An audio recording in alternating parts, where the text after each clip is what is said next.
Hello everyone, Shravan Manthri here. Welcome to our channel CSE Gurus. In the previous video we have done with this solve me first question, which is in the HackerRank problem solving. Now we'll go to the simple array sum. Anyway, this is in the subdomain warm up.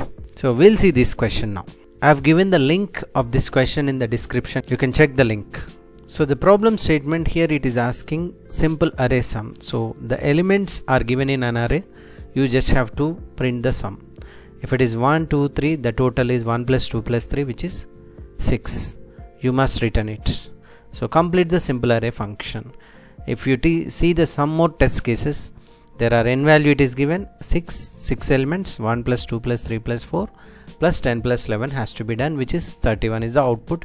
You need to get it. It's a simple elements has to be made it as sum. So the logic here, it is simple to take each and every element and you have to make it sum. We'll try to write the logic in Python. Very easily we can make it in Python. That is, in general, when you want to take the elements in an array, you can take a loop. For example, if it is a for loop starts from first, you can make index 0 and every time take a variable s and get the sum. But in Python there is a flexibility, like you can make it in a single line. In order to get the sum of array elements, you can simply write a method called as sum, which is already available in Python 3. So you write sum of, give the list name.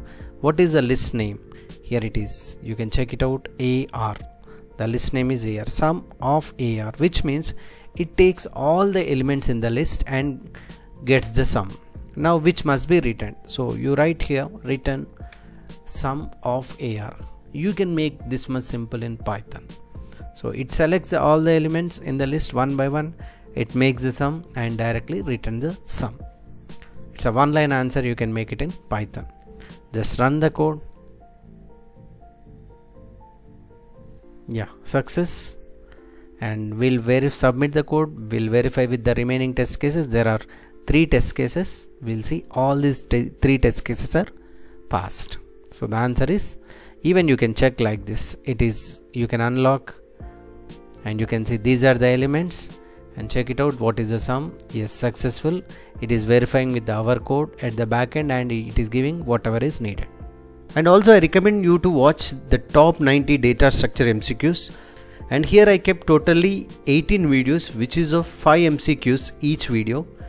Even I kept all those 90 questions as a single video, that is top 90 data structures MCQs. You can see each one. You can either go for playlist or you can watch it as a single video. We will see this compare the triplets in the next video lecture. Thank you.